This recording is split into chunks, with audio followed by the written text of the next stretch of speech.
Former President Barack Obama says Chicago's Obama Presidential Center will open next June in Jackson Park. The $800 million project includes a museum tower, library, gardens, and athletic spaces after years of delays and legal challenges.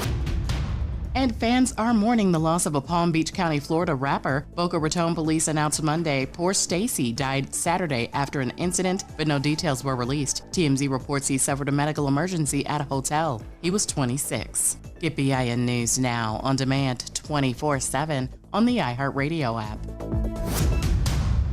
Let's take a moment to celebrate great things happening inside our schools. NOLA Public Schools achieved a B District Performance Letter Grade. Orleans now exceeds its pre-COVID district performance for all students by more than 8 points. For the second year in a row, Black students from New Orleans outperformed the state average in all peer districts. For all other subgroups, economic disadvantaged students, multilingual learners, and students with disabilities, we also saw growth. Let's keep up the amazing work. Good morning, wake up. The Good Morning Show. Good morning. On WBOK.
To the Good Morning Show. Good morning, New Orleans.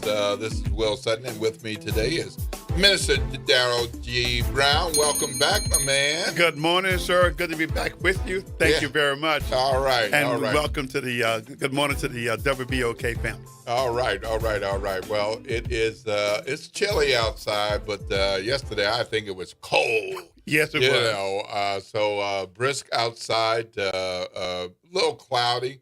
But it looks like it may be raining. You might want to have an umbrella in your car or nearby. I don't know too many people who have the old-style raincoats anymore. Few folks have some slickers. Yeah. Galoshes? Maybe. I do have a pair. You have a pair? Yes, sir. How often do you wear them? I use them for funerals whenever it's going to rain. So right. I got it. Yeah, that makes sense. So, well, it is 7:04 a.m., folks, and we appreciate you listening to WBOK 1230 a.m. on the radio, on the internet, or listening and watching on Facebook Live. Of course, the school zone limits are still in effect until 9. Please take your time. Be careful. Watch out for the kiddos. We don't want anybody hurt, and we don't want you hurt either. But you need to be safe, and some of y'all got to get to work for 7:15. You got about 10 minutes now before you need to be there, and take your journey easy. No need to rush into the parking spot and then rush inside knowing you're already going to be late. I mean, just take your time. Yeah. And as OT said yesterday, just come up with a different excuse if you're that late.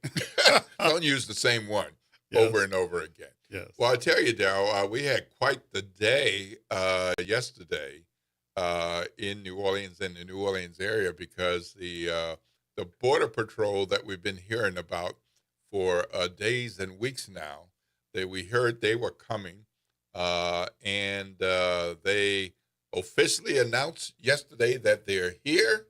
Yes. And they started rounding up people. So we got they're calling it the Callahoola Crunch.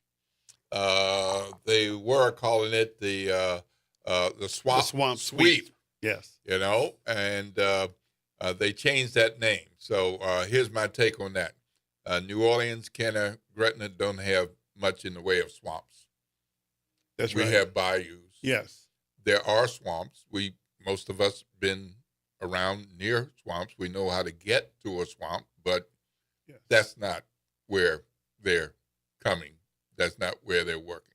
That's right. So they go with Callahoola, which is a Louisiana word. Actually goes back to the indigenous people, but I'll put that aside for a moment. Mm-hmm. But Callahoola, does that ring a bell with you at all?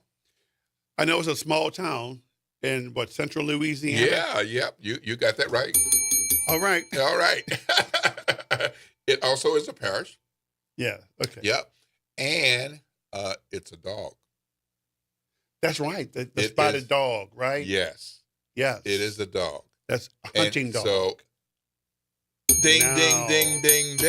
Okay. Now you're getting it, my brother. Yes. Now you're getting it. And you're getting it.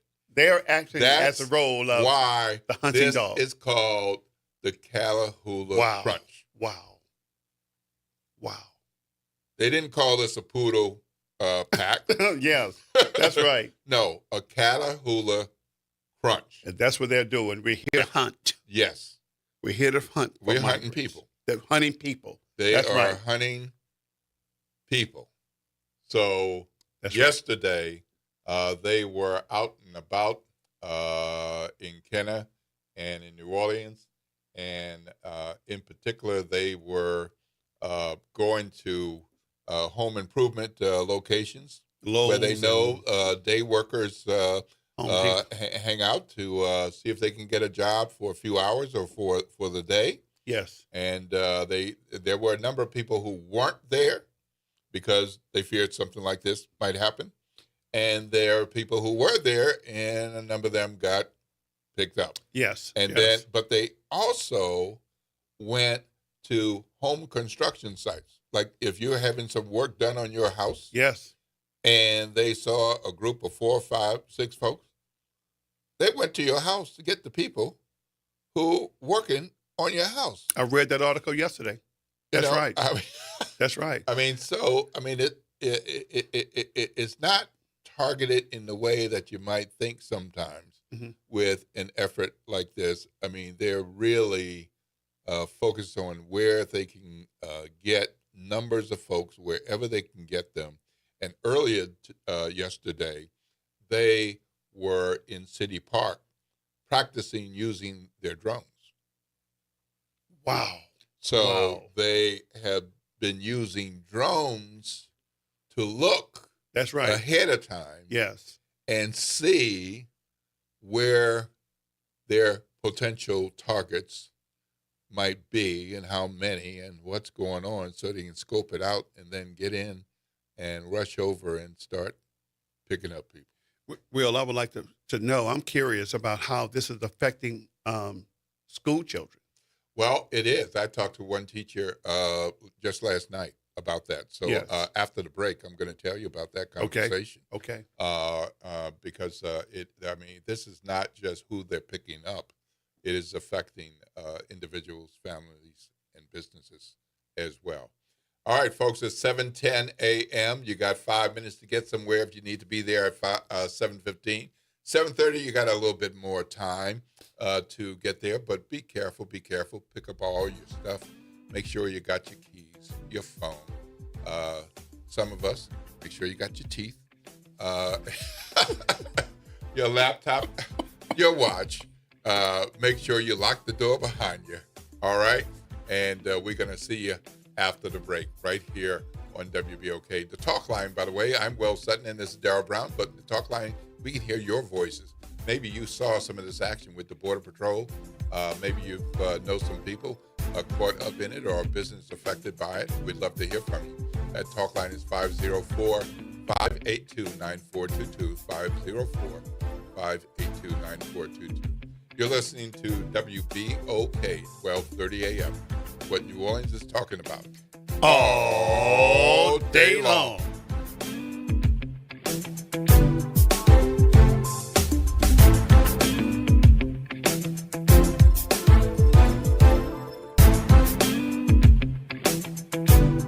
This is your news update for WBOK from WDSU. For all your news and weather, watch WDSU News, New Orleans' leader in live, local, late-breaking news. Today at noon and 4 p.m. Good morning and happy Thursday. I'm Morgan Lentis with WDSU News, and here's a look at today's headlines.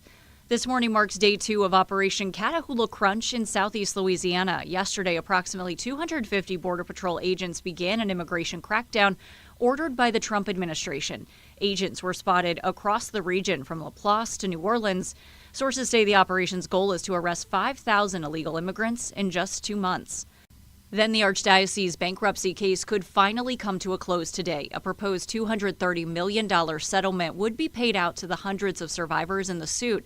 Those payouts could begin as soon as January. Earlier this week, Archbishop Gregory Aymond apologized to clergy sex abuse survivors who testified in court. We're told a judge could decide today to formally accept that settlement. And finally, happening tonight, the Trombone Shorty Foundation is helping you get in the holiday spirit with its annual toy drive and concert. It's happening at Tipitina's at 8 p.m. Admission is free with the donation of a new toy. The Dirty Dozen Brass Band will perform with special guest Trombone Shorty, of course. The toys collected will then be given out at Warren Easton High School on Saturday from 1 to 3 p.m. Any child can stop by at that event. And that is a look at today's headlines. I'm Morgan Lentis with WDSU News. Have a great day. Late nights are made for chillin', and you can do just that every Sunday night at 10 p.m. as DJ Wick brings you The Love Zone. It's the perfect way to top off your weekend with your favorite old and new school ballads. So sit back, relax, and let DJ Wick take you to the Love Zone on WBOK and on the World Wide Web at WBOK1230.com. This is Dr. Jaquil Ross from New Schools for New Orleans, wishing everyone a warm and inviting holiday season. Good morning, Wake Up. The Good Morning Show. Good morning. On WBOK.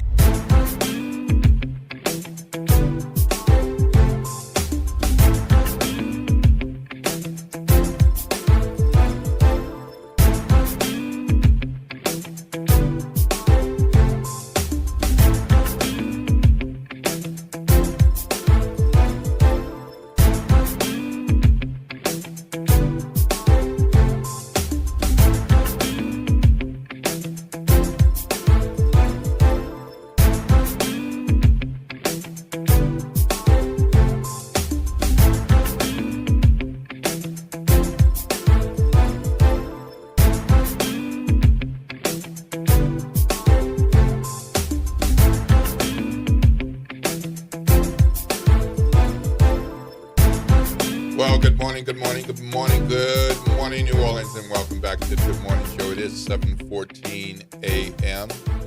Please take your time if you are driving anywhere. But you know what? Take your time if you are on the bike. Take your time if you're walking to the bus.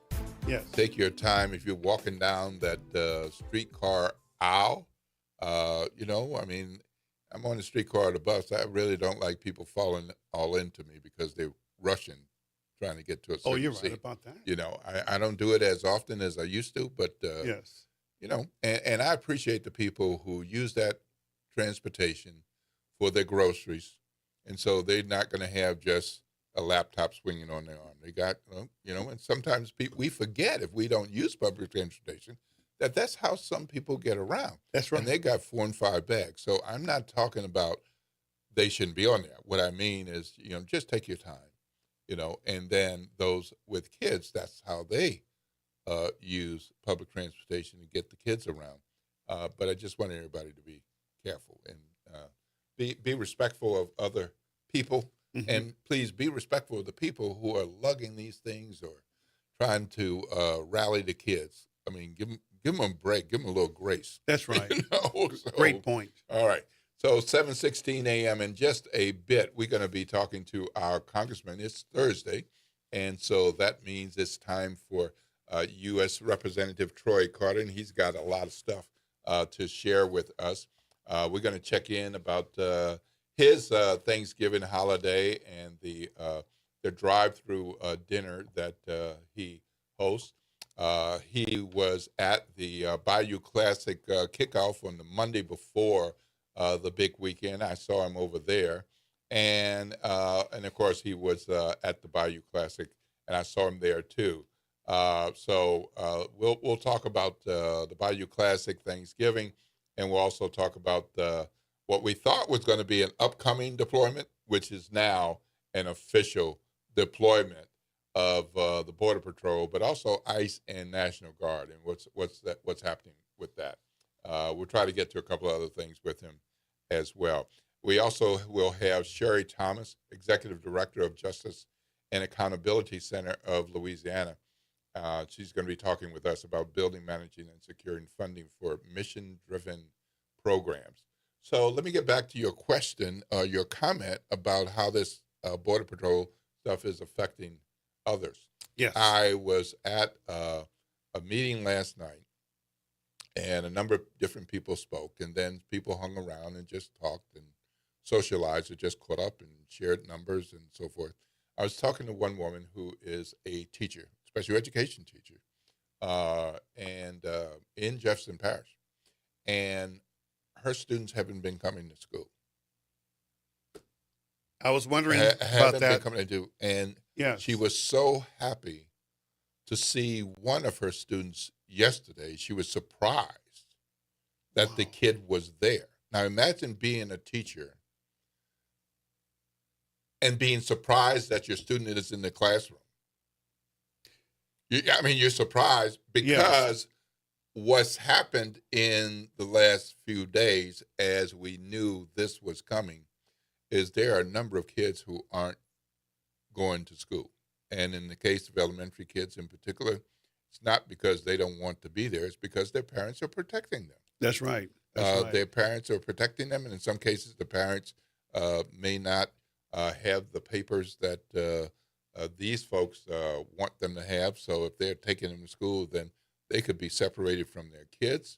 I mean, any number of things. And there's a restaurant not too far from where I live.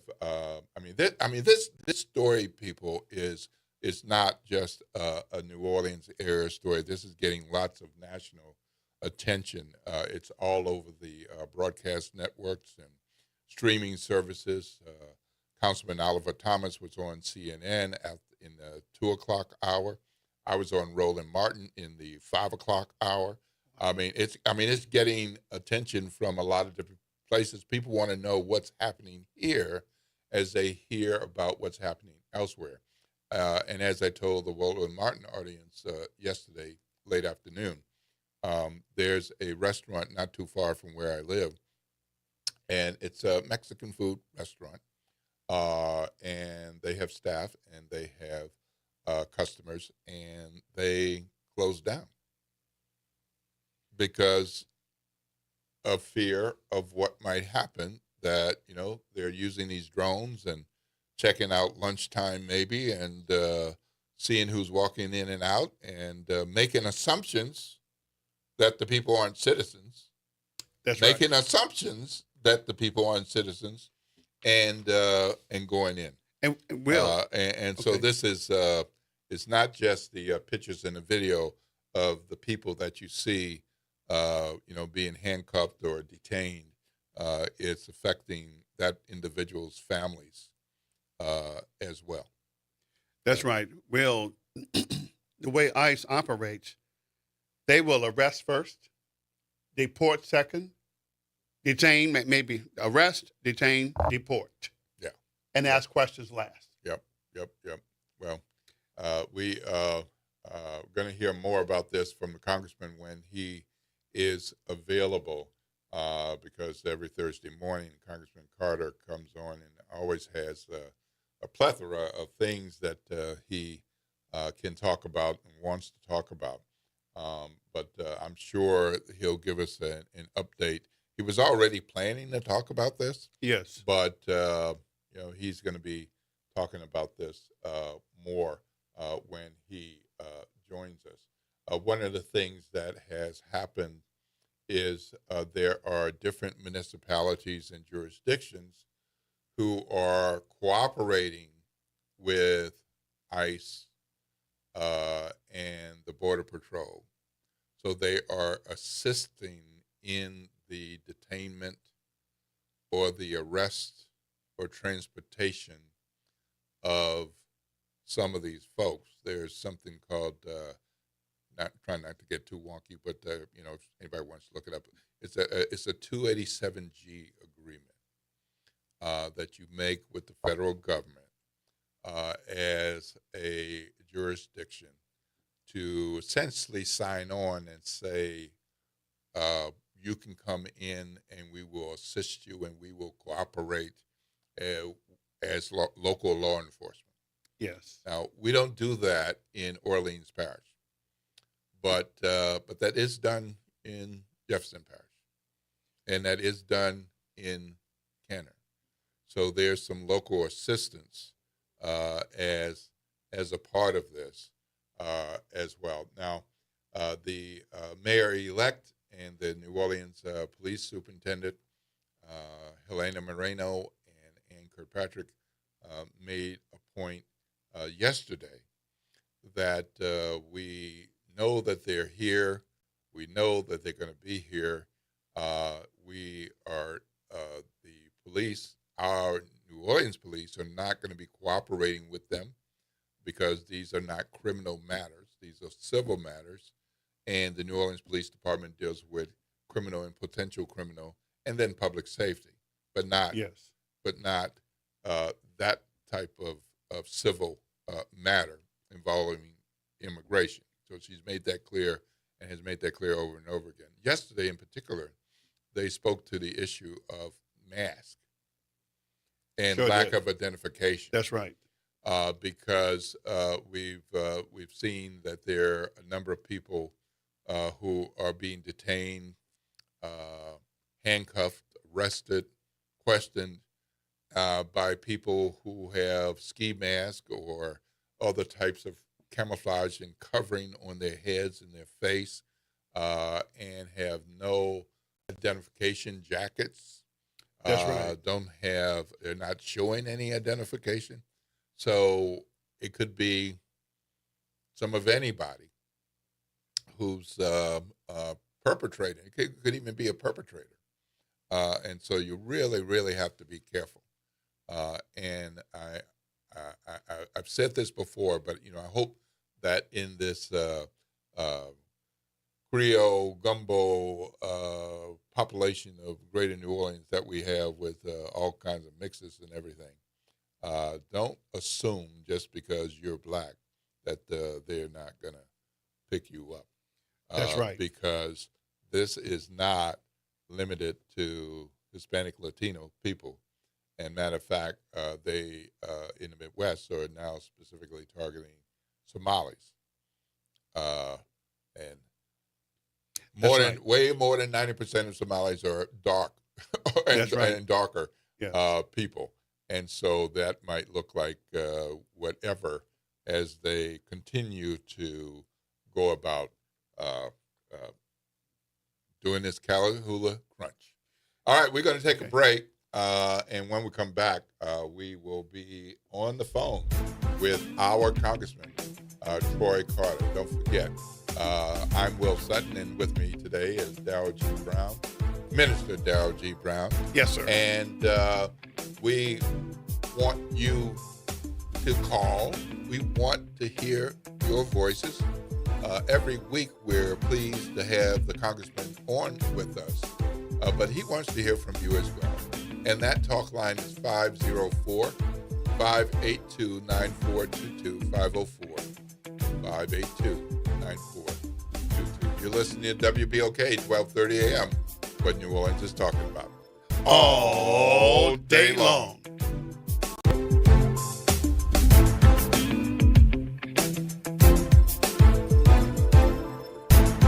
Tired of the impersonal, one-size-fit-all style of banking? You deserve a bank that delivers exceptional service and personalized attention to your needs. That's the Home Bank Standard. Since 1908, Home Bank has been a trusted financial partner for businesses and families because we go the extra mile to help you reach your goals. See for yourself why Home Bank is good for business, good for life. Stop by any New Orleans area location or find out more at home24bank.com. Home Bank, member FDIC. The New Orleans Jazz and Heritage Foundation is the nonprofit organization that owns the New Orleans Jazz and Heritage Festival presented by Shell. With the funds generated from Jazz Fest, the foundation invests in Louisiana companies through economic development, cultural enrichment, and free educational programs. To learn more about what the New Orleans Jazz and Heritage Foundation does, please visit www.jazzandheritage.org. You've got responsibilities, but that doesn't mean your dreams are on hold. At Southern University at New Orleans, our evening and weekend college is designed with your life in mind. Finish your degree, start a new one, on your time, your degree, your schedule, no excuses, just opportunity. Visit suno.edu and make your next move today. Meet Leanna, a part-time chef and full-time mom. In the past, Leanna didn't have health insurance because she didn't think she could afford it. What she didn't realize is she qualified for Medicaid. She loves the coverage and peace of mind that comes with high-quality care. The kind of care you get with Healthy Blue. This is Medicaid, and it's for more people than you think. Maybe even you. To see if you qualify, go to myhealthybluela.com. Hi, this is DJ Wick, production manager and the host of the Throwback Throwdown in the Love Zone, wishing you and yours a very happy holiday season. Good morning, Wake Up. The Good Morning Show. Good morning. On WBOK.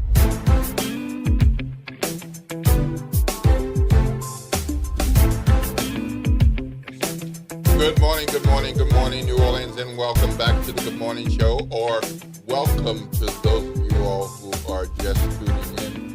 You just missed a good conversation about what's happening with the Border Patrol, but you're not too late, because we have the great fortune to have with us our Congressman, U.S. Representative Troy Carter, on the phone, and he had previously planned to talk about some of this, anticipating the deployment. But Congressman, here we are. You're on with Will Sutton and Darrell G. Brown. Good morning, sir. Good morning, Pastor. Good morning, Will. Excuse my voice this morning, guys. I'm a little under the weather, so bear with me. I'm drinking hot tea to try to loosen my voice up, so all right. Forgive me for being so gravelly. Keep it handy. Keep the hot tea coming.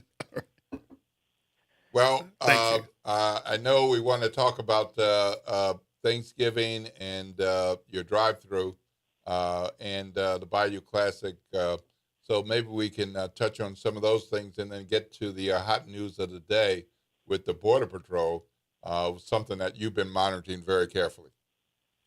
Yeah, so real quickly, this last week we celebrated our 33rd anniversary of providing Thanksgiving turkeys, frozen turkeys, and a complete hot meal to nearly 1,300 people. Wow. Just last week. Very nice. What an incredible blessing to be able to keep this tradition alive, particularly now during the challenges that our country is facing. It's amazing that this president and this administration has so little regard for human life and values that they continue to have policies that attempt to hurt the homeless, to hurt the poor, to hurt working people. But we're going to continue fighting against that with our actions and prayers. All right. Well, you've been doing that for quite a number of years, even when you were not in office, just being the public servant that you are. So it's wonderful to hear that that tradition has continued. Yes, and I want to say thank you to all of the volunteers and sponsors who come out with us every year. It's very much a collective effort of love with the community and all the people that show up to demonstrate that the true meaning of Thanksgiving. So very happy about that. And of course, we just celebrated the 52nd Bayou Classic, which is an opportunity to come and watch these two incredible powerhouse universities, Southern University and Grambling, a tradition as rich as Thanksgiving in Louisiana, where these two outstanding universities come together. Alumnus from all over the world converge upon the city of New Orleans to contribute to our economy, the well-being of our community, celebrate the academic and athletic prowess of two outstanding universities. Bayou Classic has proven to be one of my favorite times of the year. Well, I saw you out there on Saturday and looked like you were having a good time and working the crowd, and people were happy to see you. There was a little something different going on the field, but yeah. Southern pulled it out, being the team with the weaker record, but they were determined to win and pulled it off by 1 point in the last quarter. And Southern seems to dominate the Bayou Classic for the last few years. Yep, so that's right. I thought the streak had been broken, but Southern had another idea. Well, this seemed to be the year that would happen, since they were going into it, I believe, with a 1-9 record, and Grambling, I think, with a 7-4. But as they say, anything can happen on a given Saturday in football. So, and that's what we saw. But the bigger thing, of course, is what the benefit for so many students with having people participate, have fun, and enjoy the football game.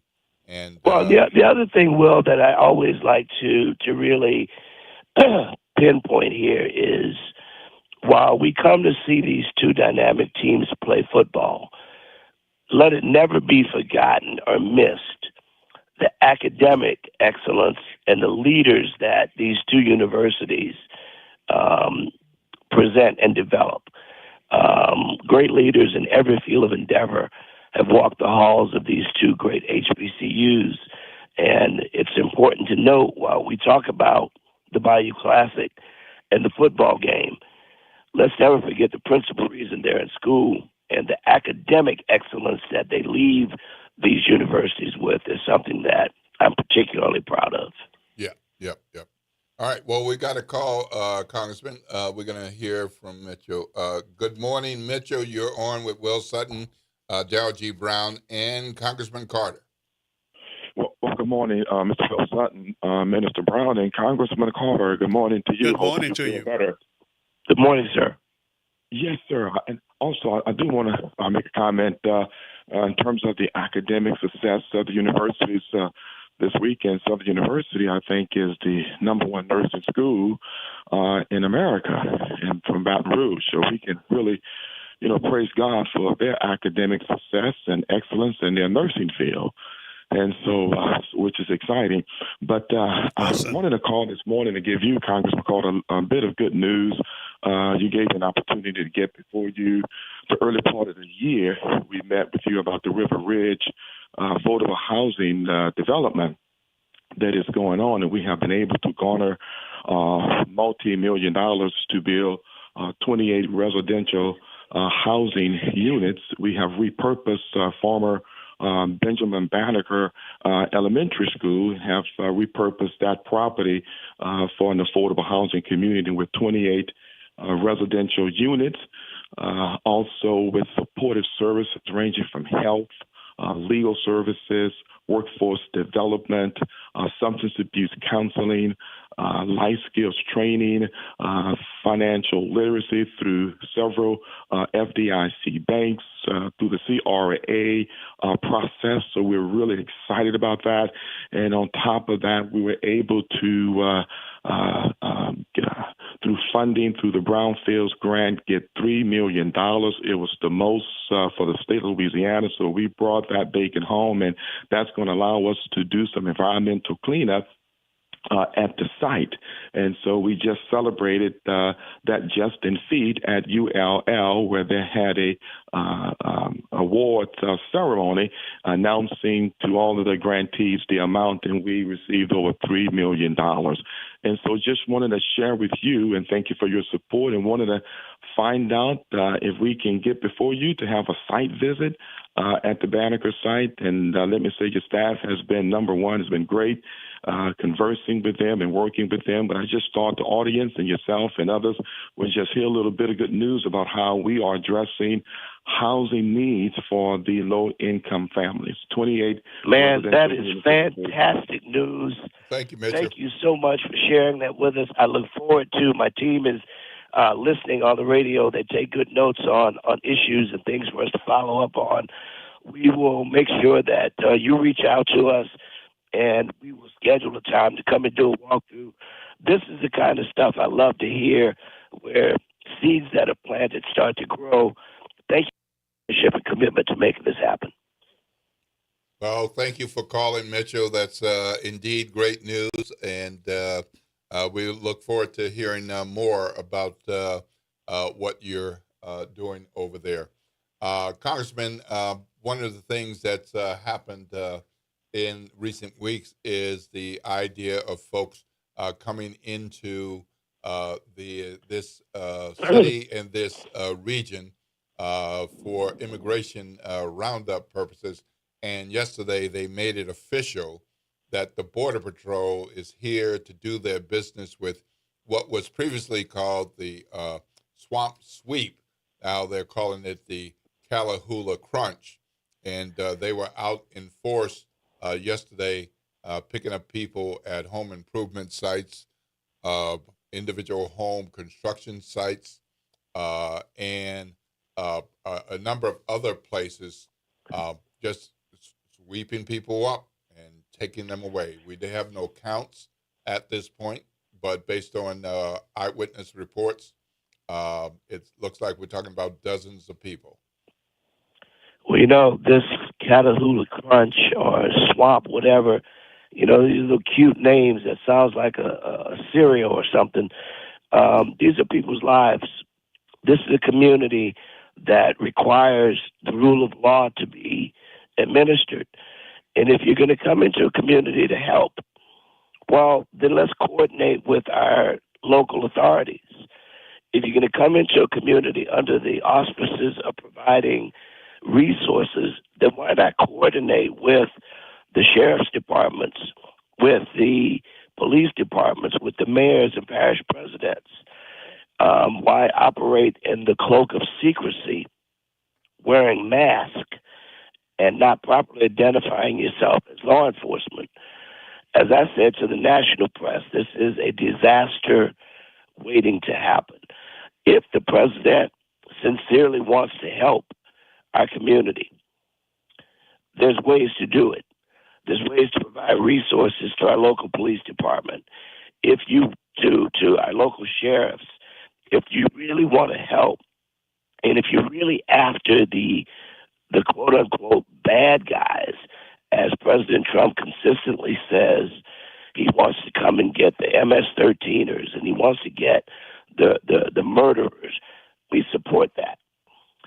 But heretofore, the president has been scooping up innocent U.S. citizens in parking lots and denying them the right to even prove that they are citizens, and even once proving it, still detaining them for a period of time, notwithstanding the fact that they've had their proper credentials.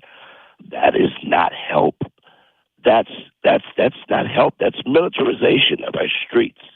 That's terrorizing our citizens and our visitors. How about sitting to the table and having a coordinated effort on how this works and not acting as a Gestapo? Well, they're here, and they're saying they're going to be here, quote unquote, until the mission's accomplished. Well, what is the mission? The mission has to be clear, and the mission has to be coordinated. You wouldn't come into anybody's environment saying that you're here to help and ignore their rule of law. These people don't understand or were never trained in the art of de-escalation. They don't understand nor know our municipal laws. They need to coordinate with local law enforcement in order to have an effective, smooth, and constitutional administration of the law. And I underscore constitutional administration of the law, not some cowboy version of the law, not some renegade vigilante interpretation of the law, but the constitutional interpretation of the law. I have a quick question for you. Matter of fact, too, this is Minister Darrell G. Brown. Congressman, thank you. Minister, how are you, my dear brother? I am doing great. Thank you. And I want to say thank you for joining us this morning, even with your throat issues and stuff like that. Thank you. But what rights do these immigrants have?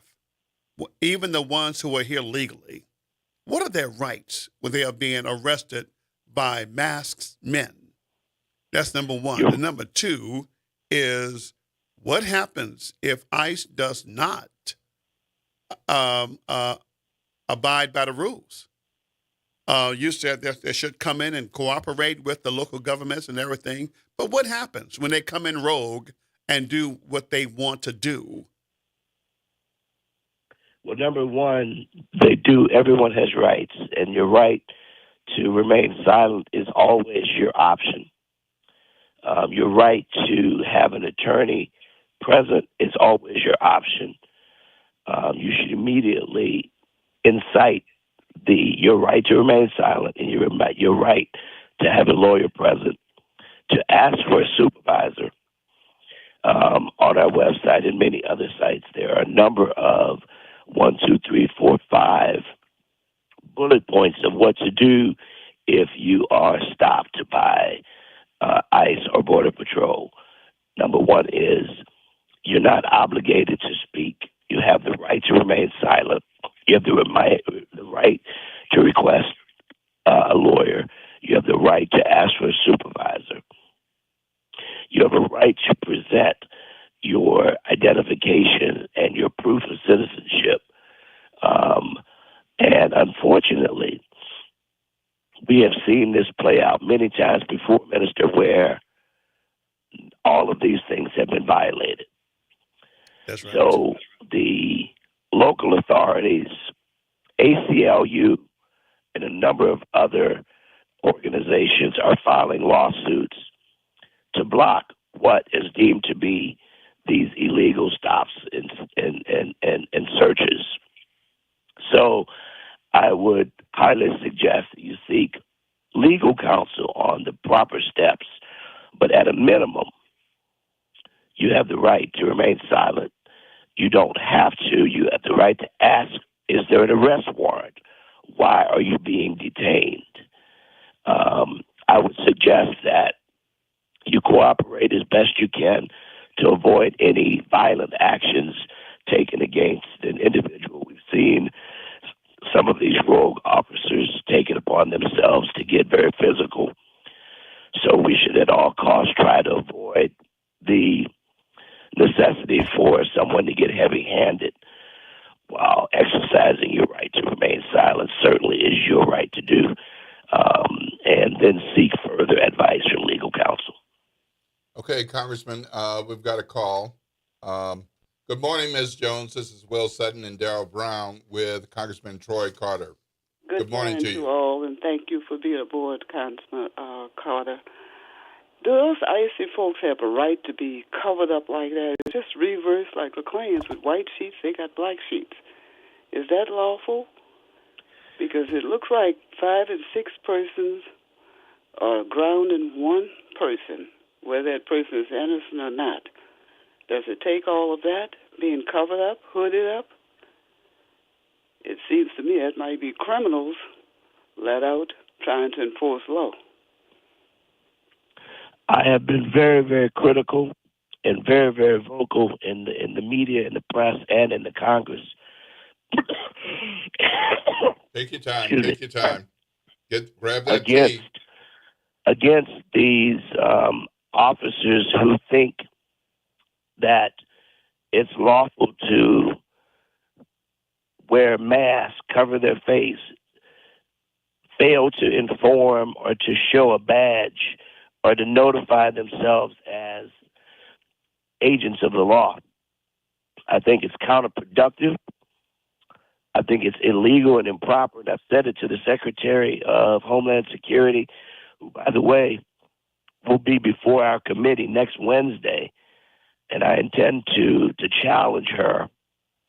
Kristi Noem, who's the Secretary of Homeland Security, who will be before Homeland Security next Wednesday.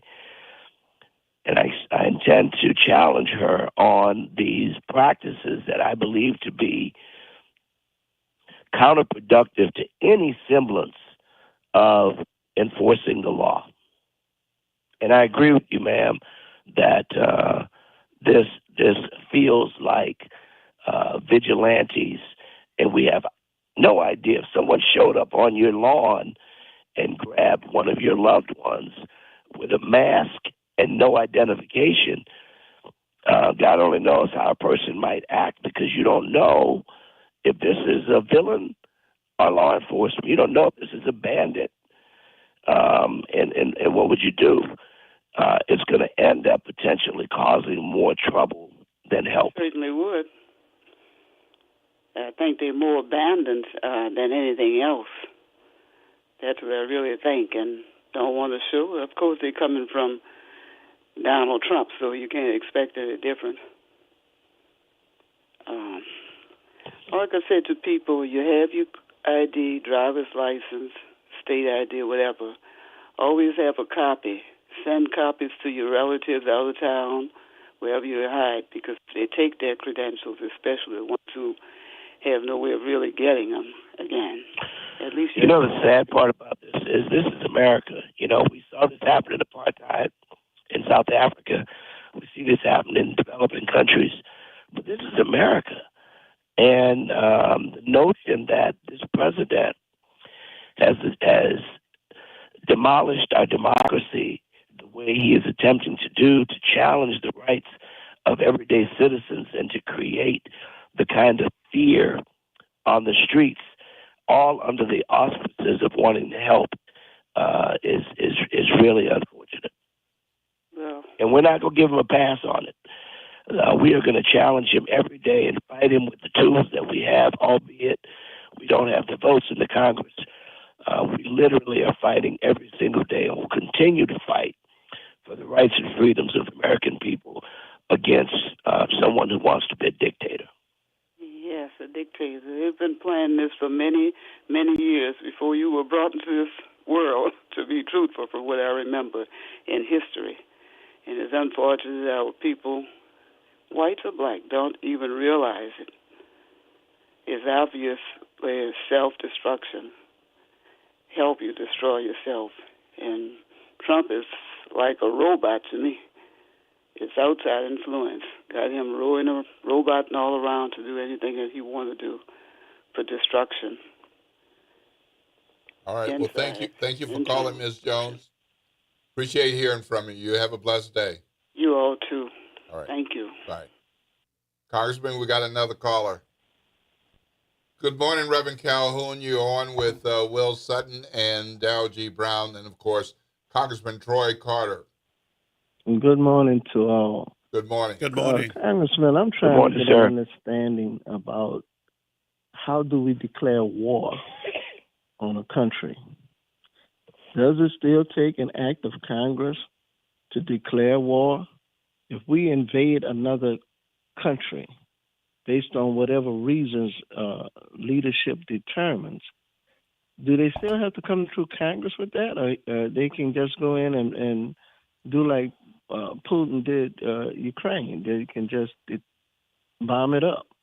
The other question I have, if we are in a war at any time and it's election time, does the president stay in office? You cannot unelect him or elect anyone else over him during a period of us being in a war with a country. Because I do think that's a strategy that he may use to stay in office. All right, number one is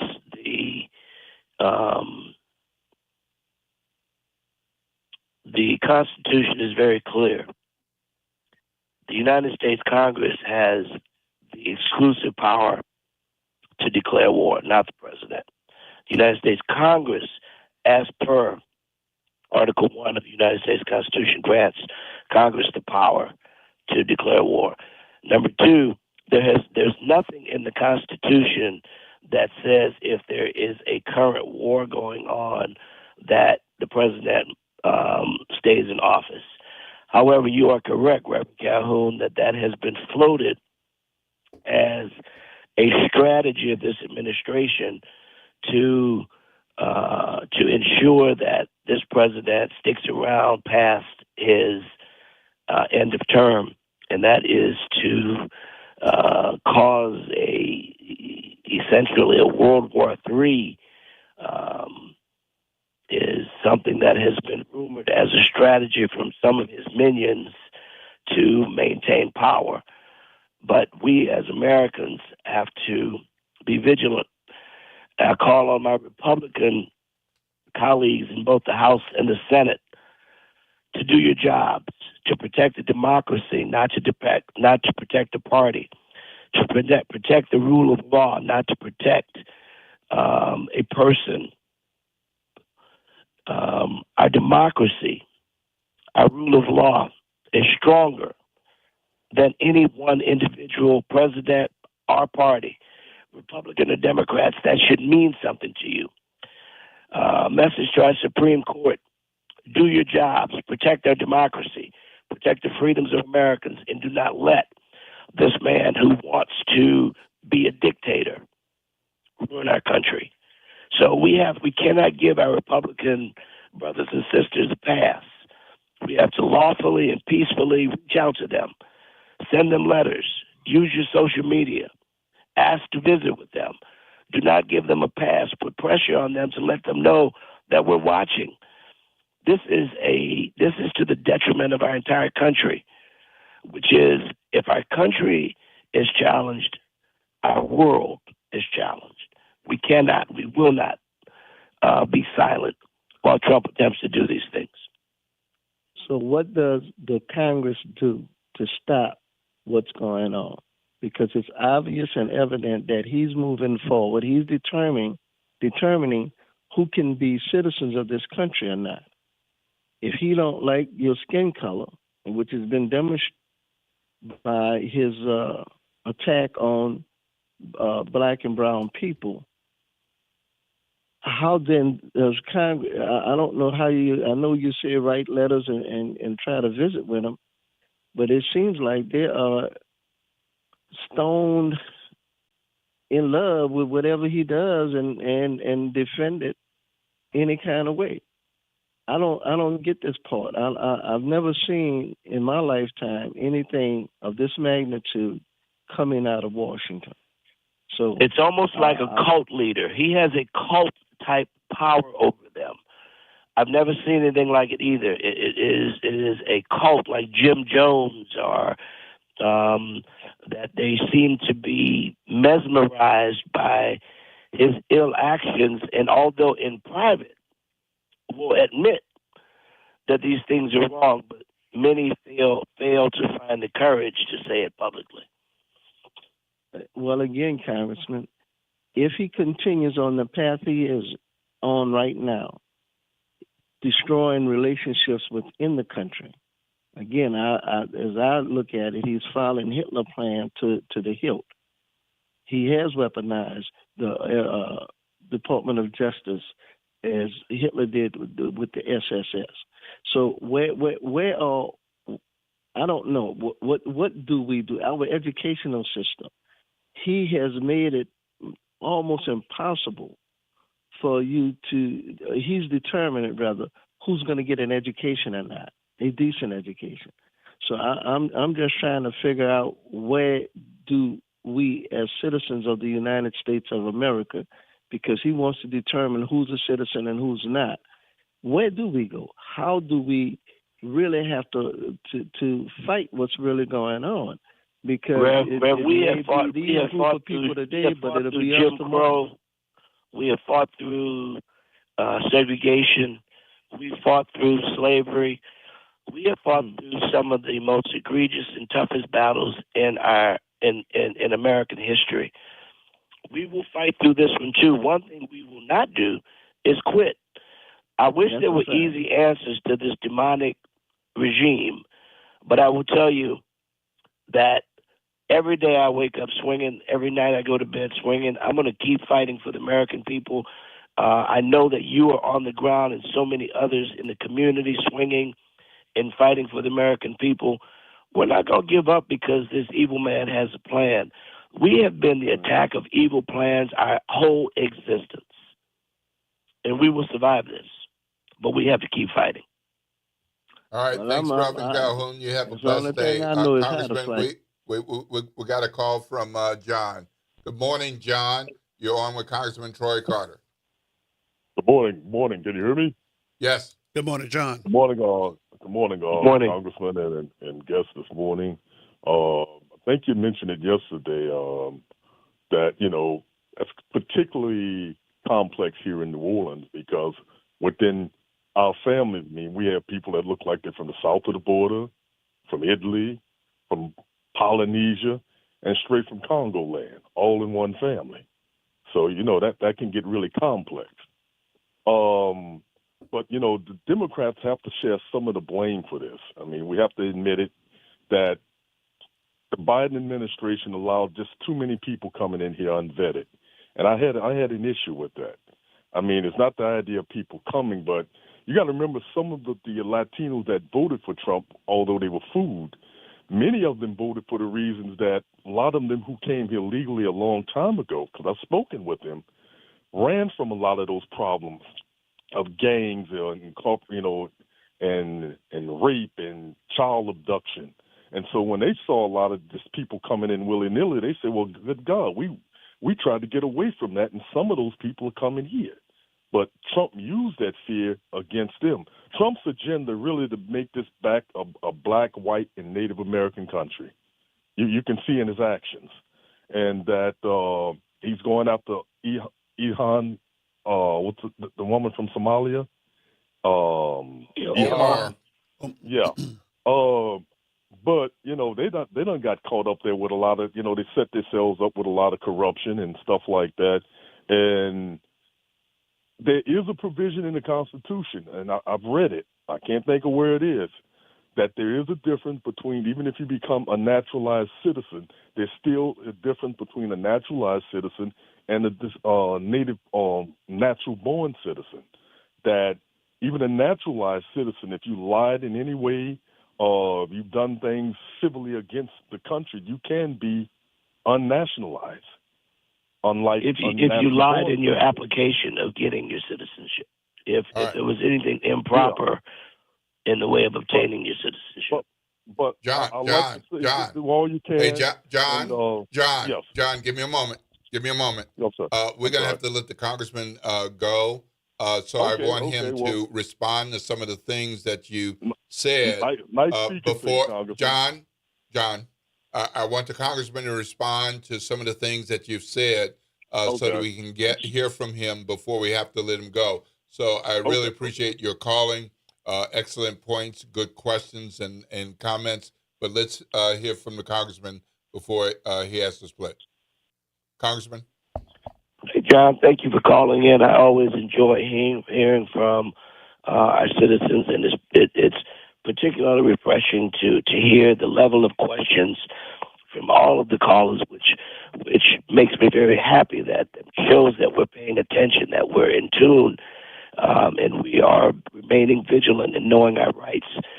That's so critically important, and I thank WBOK for providing this venue where people can have unfettered access to their leaders to talk about critical issues that oftentimes you only get from filtered sources that give commentary and not facts. So I'm honored to spend this time. And again, huge thanks to WBOK for having the social consciousness to provide this venue for people to hear, see, and speak. And John, you're right. Our Constitution is very clear on the rights of citizens. And the border issue is one that has been a problem for a long time. And you are correct. There are things that could have been done better in the past, no doubt about it. But what we're doing right now is just absolutely horrendous. It is a violation of the law. There is a way to provide due process to exact and to even expel people who shouldn't be here. But to raid communities with masks on, without identifying yourself as law enforcement, with ignoring the fact that people present their birth certificate, passport, or other information proving they're citizens, and ignoring that, that's vigilantism. That's not American policy. And we have to continue to stand up and fight against it. I will continue to use our voice, our action, our votes in the United States Congress to fight the people. I'd encourage people back home to govern yourselves, arm yourself with knowledge, understand the rules, and do your best to avoid the violence that I think some of these actors are trying to promote. They want you, to use a football analogy, they want to draw you off sides. So they have an excuse to bust your window. Try your best to obey while getting the proper legal advice to fight against what I believe to be improper actions. Okay, Congressman, we really thank you for joining us this morning. And as always, we have some good callers. Wish we could take more calls, but we want you to make sure that you take care of your health. But before we let you go, we know that we've got the another episode of your podcast right here on WBOK with Mark Morial. Can you give us a little preview of what people can hear? Yes, the next episode of What Makes America Tick will be aired exclusively on WBOK.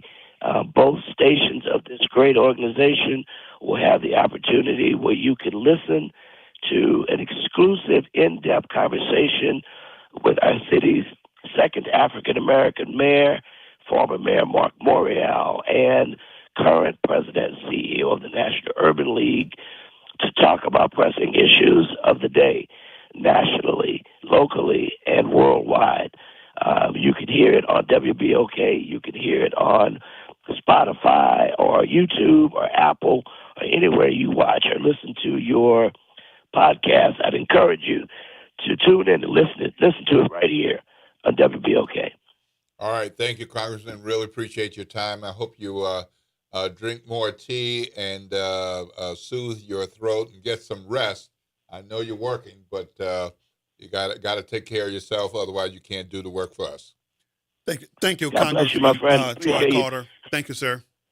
Minister, bless you as well. God bless you all. God bless WBOK. All right. Have a blessed day.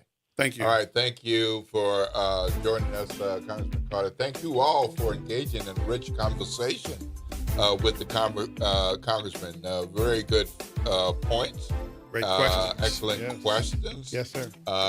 Maybe sometime we'll have to see if he can give us 40, 50, 60 minutes to engage more, because our WBOK family of listeners has things on their minds. They've got questions that they want to know.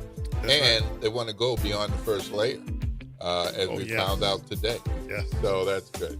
All right, it's 8:04 a.m. We went a little over because we were engaged in a good conversation based on most recently Reverend Calhoun's questions and John's questions with the Congressman. But we're going to have to take a break. And when we come back, we're going to get back to some of the news and information you want to know, should know, might want to know, and more than that. You're listening to Will Sutton and Darrell G. Brown. The WBOK talk line is 504-582-9422. Once again, 504-582-9422. Just because the Congressman is gone doesn't mean comment on some of the things that he was just talking about. This is WBOK, 1230 a.m., what New Orleans is talking about. All day long.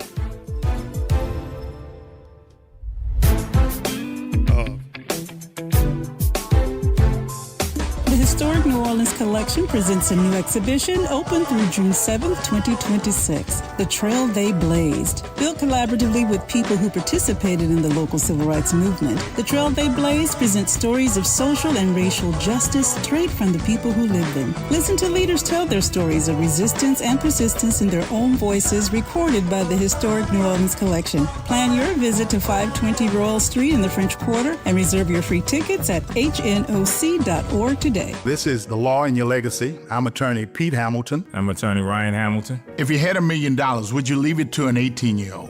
Hopefully not, but that's exactly what can happen with a simple will. The money goes straight to your kids when they hit the legal age, no guardrails. A trust lets you control when and how they receive their inheritance. You can set ages, milestones, or even make sure they finish school first. Give them security, not a spending spree. This is not legal advice. That's just a tip brought to you by Liberty Bank and Trust. For more information, go to libertybank.net or contact us at 504-915-5016. Transform your bathroom with the beautiful quality of Bath Planet. As a trusted leader in bathroom renovation, Bath Planet has earned the Good Housekeeping Seal, a symbol of quality and consumer confidence for over 100 years. Get half off installation or 18 months with no interest and no payments. Whether it's tub replacement, a shower replacement, or a tub-to-shower conversion, Bath Planet makes your custom bath fast, easy, and affordable. Here's how it works.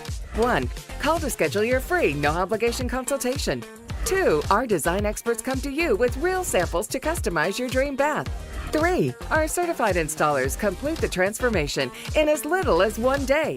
And right now, for a limited time, you can upgrade your bathroom for 50% off installation or choose 18 months with no interest and no payments. But you need to call now. This special offer is only available by calling 800-981-8177. That's 800-981-8177. Call 800-981-8177 right now before the offer ends. Every year, the lights return to City Park, and as if by magic, so do we. Families reunited, kids wide-eyed, old memories meeting new ones. Celebration in the Oaks is more than a holiday tradition. It is where New Orleans comes together to shine. Don't miss the magic. Make Celebration in the Oaks your holiday tradition and help City Park shine for generations to come. Go to celebrationintheoaks.com and grab your tickets before they're gone. What's going on, everybody? It's the Ball Don't Lie podcast. It's your boy, Phil. Big Mon in the building. We're here to wish everybody a very, very special happy holidays. And stay safe. WBOK New Orleans, home of the Good Morning Show, 7 to 9 a.m. weekdays. This news report is brought to you by New Schools for New Orleans. I'm Bree Wood with BIN News Now. Republican Matt Van Epps wins a closely watched House special election in Tennessee, defeating Democrat Afton Bain. Bain addressed supporters after conceding the race. Tonight is not the final result of what we wanted, but it is the beginning of something so powerful in Tennessee and across the South. Trump endorsed Van Epps after recent Democratic wins elsewhere. Former President Barack Obama says Chicago's Obama Presidential Center will open next June in Jackson Park. The $800 million project includes a museum tower, library, gardens, and athletic spaces after years of delays and legal challenges. And fans are mourning the loss of a Palm Beach County, Florida rapper. Boca Raton police announced Monday poor Stacy died Saturday after an incident, but no details were released. TMZ reports he suffered a medical emergency at a hotel. He was 26. Get BIN News Now on demand 24/7 on the iHeartRadio app. Let's take a moment to celebrate great things happening inside our schools. NOLA Public Schools achieved a B District Performance Letter Grade. Orleans now exceeds its pre-COVID district performance for all students by more than 8 points. For the second year in a row, Black students from New Orleans outperformed the state average in all peer districts. For all other subgroups, economic disadvantaged students, multilingual learners, and students with disabilities, we also saw growth. Let's keep up the amazing work. Good morning, wake up. The Good Morning Show. Good morning. On WBOK.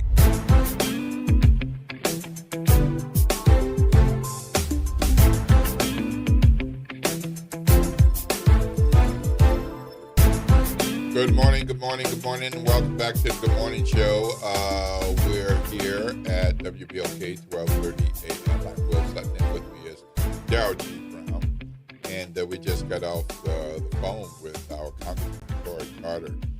Real good calls, good conversation with the Congressman, helping to put in context some of what we're seeing and hearing and watching with Border Patrol, I'll use the word infiltrating our area to sweep people up with their Callahoola Crunch,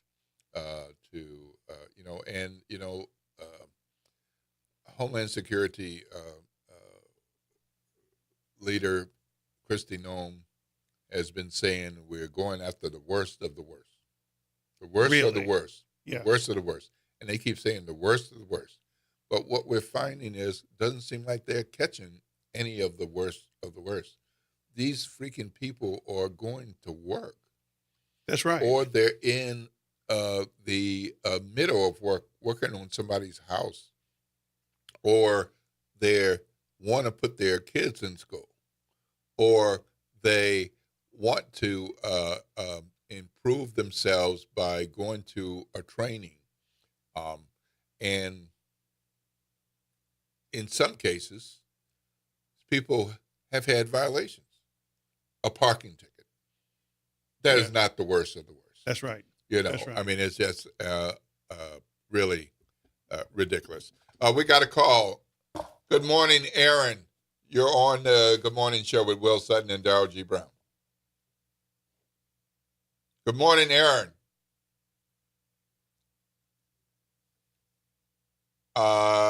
Aaron, can't hear you. I'm not sure why. I hope you can hear my voice on the radio, but I'm going to ask you to hold on, and we'll see if we can get you on in a moment.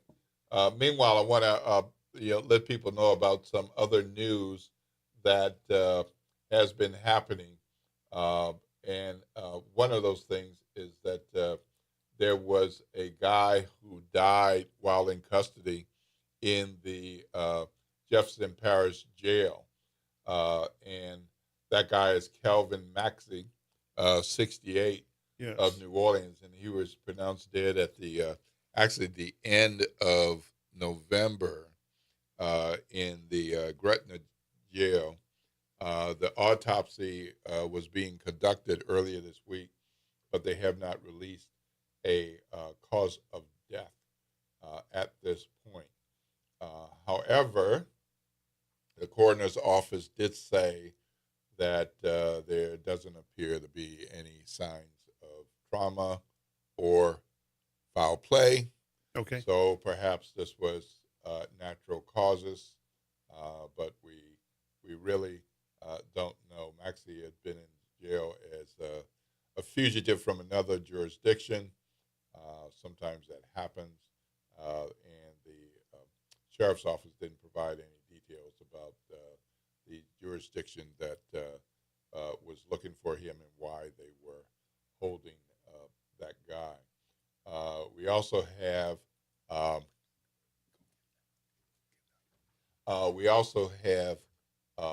a suspect.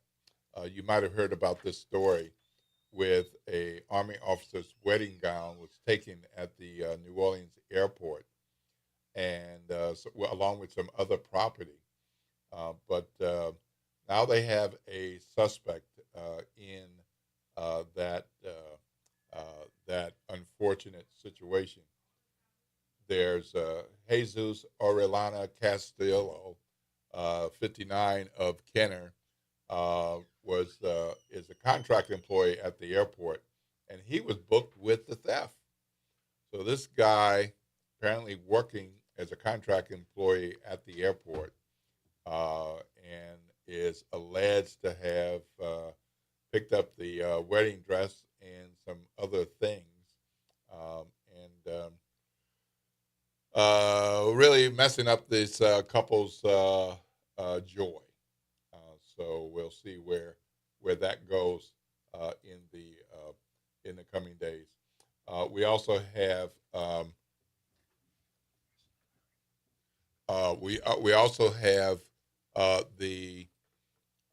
woman was found dead at a Marrero gas station Wednesday morning. They say no foul play. The woman's 55 years old. She was found in the 7100 block of the West Bank Expressway.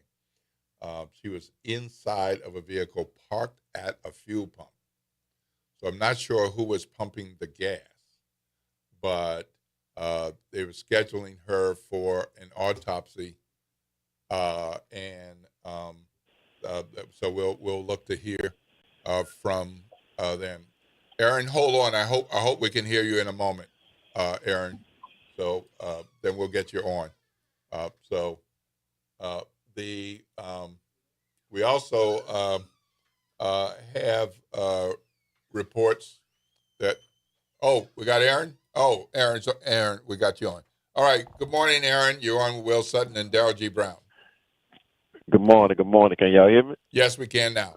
Good morning, Aaron. Yeah, you're right. Yes, yeah, sir. you're right. Good morning, my brother. As y'all already know, first shouts out to the Fatherhood Roundtable, as well as the Hippie New Gun Club. Absolutely. We constantly keep on hearing these cliches and these talking points about we're going to fight, in this. I'm trying to see for our leaders that's supposed to be fighting, where y'all fighting at? Because number one, our city charter is under attack right now, and some people is going against the city charter. I don't see nor hear nobody from Baton Rouge that's supposed to be fighting, stepping in and saying that goes against the city charter. So we can only imagine the type of fight that's going to go on or that is going on in Congress as it relates to this orange man who currently occupies 1600 Pennsylvania Avenue, who's messing over the Constitution. That's number one. Number two, education, and the proper education is a must. We constantly hear people keep on saying, the orange man gave billions of dollars to Argentina, and then they stop right there. But they don't go into the dynamics on why he gave that money to Argentina at the time of a government shutdown. So let me educate the people on why he done that. For the people who don't know, and like Reverend Calhoun called and said a little while ago, he's following the tactics of Hitler. When the Nazis fled Germany, right, it was Argentina who allowed asylum to not the Germans. They allowed asylum to the Nazis to flee Germany and come into Argentina. That's why, wait, hold on, I'm going too fast. Also, Argentina is the capital of white supremacy. That's why the orange man gave them billions of dollars to Argentina. So that's why education is a must. And when you take and omit the truth, that's also a lie also. So we have to be careful on certain talking points that we want to give to the people, and we wonder why, even in our city locally, we wonder why we seeing the things that we constantly keep on seeing. Right now, here again, I'm guessing also when Councilman Oliver Thomas when he gives this report about the Gabriel Montano, ain't nobody in Baton Rouge hearing that, because I mean there is no way you is in control of all this money. And everybody is oblivious to how we get into this deficit. But you mean to tell me, we're going to fight. So what I'm trying to see is the leaders who we constantly elect over and over again. And yes, I did vote, and I voted Democrat. You dig? But at the same time, too, it was a Democratic governor who told Ms. Mona that Ronald Green, which is Ms. Mona's son, was killed because his car went off the road and hit a doggone tree. Where was our New Orleans delegation? Where was our Louisiana Black Caucus? Where's all these people that's supposed to be fighting on our behalf who just continue to let certain things happen? But you see when Mushmouth, what his name is, I can't call it, John Kennedy. When John Mushmouth Kennedy, when he don't like something, what does he do? He steps up and says, we're not going to do this in New Orleans. He sat up there and disrespected Cantrell, and none of those black leaders that we got stood up and said nothing came to that woman's defense. Like her or not, that's still a black woman. And ain't none of all this stuff you keep on hearing about fight. Where is the fight in which they are talking about? Because we is down here getting our behinds kicked, and our so-called leaders is just sitting around and acting like they are oblivious to what is going on in this god doggone city, and they wonder why we are constantly in the same shenanigans that some of our ancestors was in. I'm going to hang up and listen, man. Y'all keep on doing what y'all doing. All right. Thank you so much. Have a blessed day, Aaron. Aaron, I wonder what it is that you would classify as fight. I mean, some of the differences with things during the civil rights era, for instance, were definitely demonstrations and rallies and protests, and those were elements of fighting for the progress, and that there's no question that brought about change. But another element during the civil rights era was going through the legal system and state legislatures and getting laws changed and making sure that things were changed in order to be more favorable and more fair to more people. So that's why we got the Civil Rights Act. That's why we got the Voting Rights Act. Yes. But neither of those were a fight in a day or a single demonstration. So I hear what you're saying about the fight. I recall some black folks, black elected leaders, complaining about the governor at the time of the Ronald Reagan situation, but they weren't in a position to pull any levers to get somebody arrested or charged or anything like that. So we heard from them. So for me, I mean, I think that's a type of fight. I think what you're talking about is, why don't we see more action from these different types of fights? And why don't we see more action quicker from these types of fights? So that's my take. I heard you. I enjoy hearing from you. I hope you'll continue to call in. I think we need to engage in these conversations. And right now we're going to take another call. I see Elmore on the line. Elmore, good morning. You're on with Will Sutton and Daryl G. Brown. Good morning, Elmore. How you doing? Yes, sir. How you doing? It's always a pleasure to listen to you all. How you doing, man? Fabulous. Look, I want to comment on what the brother said previously. The brother did his homework. If you understand Argentina, it's in South America, and we assume that when we look at the Americas, Latin, Central, we assume it's indigenous. That's true.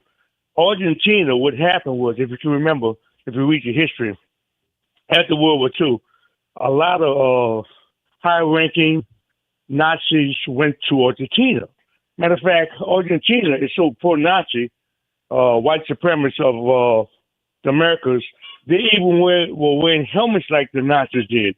So the brother did his homework. He's absolutely correct. What's going on? That's why he gave. A lot of people don't have a clue on why he gave Argentina, but that brother's correct on what he's saying. That's one of the reasons why. Now, another thing I heard the congressman appreciate the brother, but the sad thing about the reality of what he's saying, all that sounds good what he's saying, the law, abiding by the law. But we're dealing with a president that the law doesn't mean nothing to him. There's no checks and balances. Look, our checks and balances, judicial, legislative, executive, is a joke. Because all that what we had after Watergate, if you remember, I'm old enough to remember Watergate. All those checks and balances that we had for Watergate, and we was patting ourselves, America was patting itself on the back, all our great legislators, Republican, Democrat, Independents, that we had checks and balances like this wouldn't happen with someone like Donald Trump. It has. So those checks and balances don't mean squat. You follow me? Right. Understand what you're saying. And, I mean, Argentina is, somewhere close to 100% European. Indigenous, yes, but indigenous is a small part of the population because of the way the country grew so much.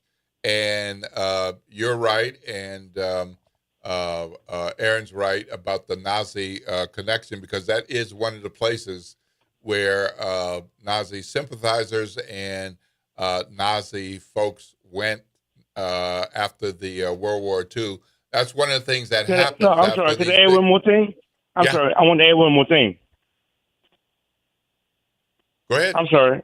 Go ahead. Yes, sir. Add on to what the brother was saying. He's very informative internationally wise. What happened, if you remember, Israel sends the high-ranking intelligence forces into Argentina because Argentina was harboring Nazi fugitives that was persecuting Jews in World War II. So, and they're still hiding them, right? Even to this day, they're still hiding them. So, I got to give it to Israel. I don't like everything about them politically, but again, they were very much involved in apprehending Nazis, former Nazis that went to Argentina because the Argentine government was hiding them, harboring them. You know.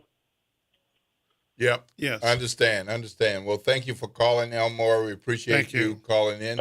Definitely appreciate your listening. You have a blessed day. Yes, it's always a pleasure. Thank you, brother. All right. We're going to go to break. You're listening to WBOK. It is 8:26 a.m. You got to be somewhere at 8:30. Woo! I hope you're close already, whether it's across the bed or across the room, across the house, or you're pulling into that parking slot. You got about 3 minutes now because it's 8:27 a.m. And don't forget, school zone limits are in effect until 9. Please watch out for the babies and the kiddos on their way to school. Watch out for the other drivers that might be crazy. I know you're not one of them. But watch out for those folks too. And shout out for all the assistant principals who are doing that transportation this morning. When we come back, we're going to have some more news and information that you might want to know, should know. And we hope to be hearing from Sherry Thomas, Executive Director of the Justice and Accountability Center of Louisiana as well.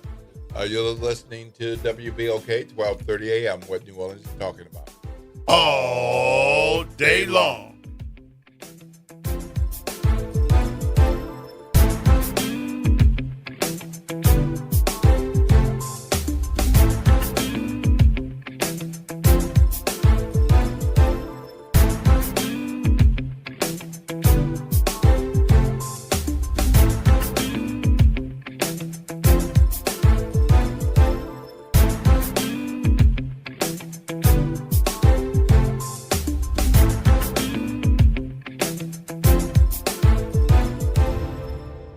This is your news update for WBOK from WDSU.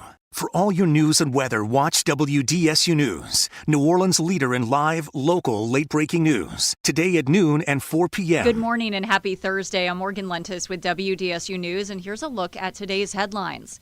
This morning marks day 2 of Operation Catahoula Crunch in southeast Louisiana. Yesterday, approximately 250 Border Patrol agents began an immigration crackdown ordered by the Trump administration. Agents were spotted across the region from Laplace to New Orleans.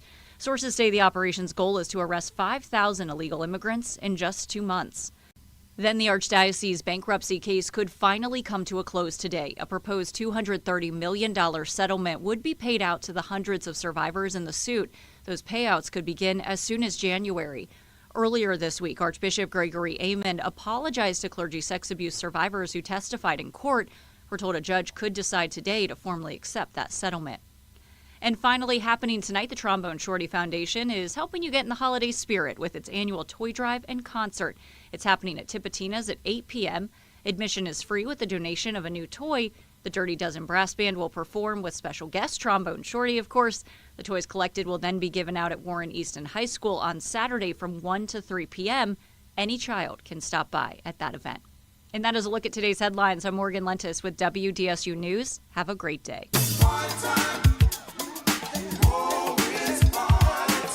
That's right. It's party time each and every Sunday night at 7 p.m. on WBOK. It's the Throwback Throwdown with DJ Wick as he brings you the best in old school from the 70s, 80s, 90s, and the early 2Ks. Plus, the party goes to another level at 9 p.m. with the Throwback Throwdown Party Mix to round out the night. It's the Throwback Throwdown Sunday nights at 7 p.m. on WBOK and on the World Wide Web at WBOK1230.com. Happy holidays, everybody. This is Graylin Brown Banks of the world's largest front porch, wishing each and every one of you you a very joyous holiday season. Stay safe and practice random acts of kindness. Peace. On Auto Trends with JeffCars.com, here's a snippet of some of what we cover. GPS pioneer Gladys West. We worked long hours computing trajectory orbits and satellite orbits, trying to get the data and everything correct enough. Auto analyst Mark Bland. 14 new vehicle deals that happen in this country out of every 100 that women don't have a fingerprint on. To tune in, check out Auto Trends with JeffCars.com. Saturdays at 4 p.m. on WBOK, what New Orleans is talking about. Tired of the impersonal, one-size-fit-all style of banking?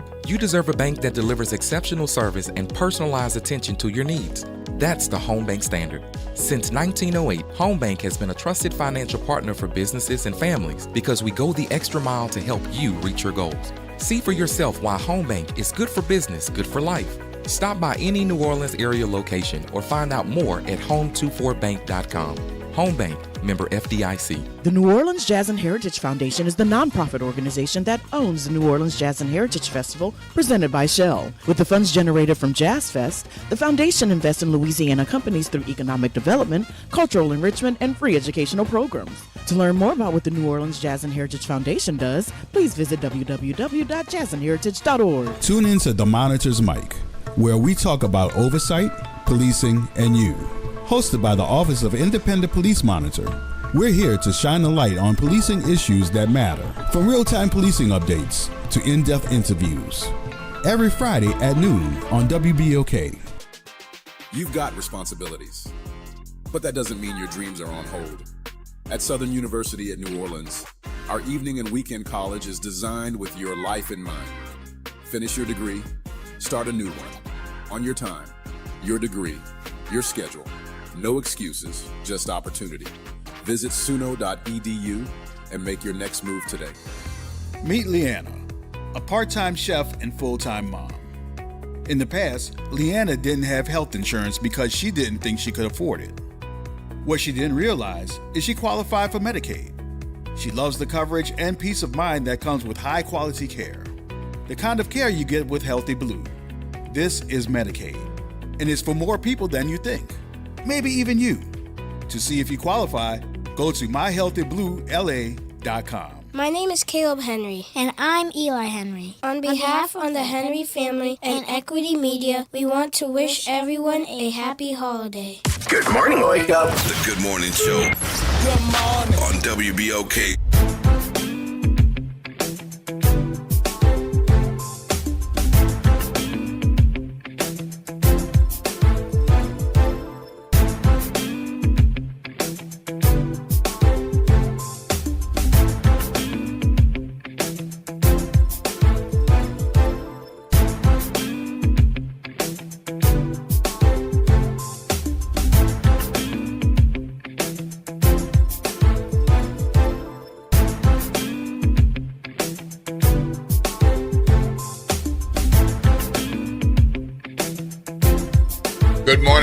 Good morning, and welcome back to the Good Morning Show. For those of you all who have been with us, I'm Will Sutton, and with me is Daryl G. Brown. Hello. And we're happy to be with you, and thank you for spending some of your morning, your Thursday morning, with us at the Good Morning Show here on WBOK 1230 a.m. Your talk line opportunity to call in and share a thought or a comment, perhaps about something that Congressman Troy Carter said, or something that we discussed with the Border Patrol, or something that Aaron or Reverend Calhoun or Elmo said as they called in, or Ms. Jones. So you have an opportunity. The mic is open for you as well, and that talk line is 504-582-9422, 504-582-9422. We really appreciate those of you who are listening on AM radio, and we appreciate those of you who are listening via the internet, because we know that you can get us and get informed and be a part of this conversation worldwide via the World Wide Web, the internet. And, of course, we appreciate those who are listening and watching via Facebook Live. So we have been talking about what's been going on in the world and in our world, and how our local situation has been really, really been a national story for a lot of folks with CNN, NBC, ABC, CBS. CBS was out on Canal Street trying to track down the chief Border Patrol guy, and I was on Roland Martin yesterday evening, and I mean, it was just a lot of attention on the Border Patrol and the New Orleans area now that all of the hype about they might be coming has resulted in they are here. They are here. So again, I urge you all to be careful. I don't think it's about those people. This is about all people, and they are making some assumptions, and you could very well be caught up in some of this. So please be careful.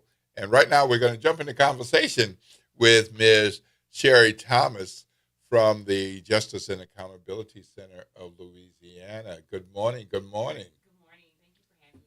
Absolutely. I'm Will Sutton, and this is Minister Darrell G. Brown.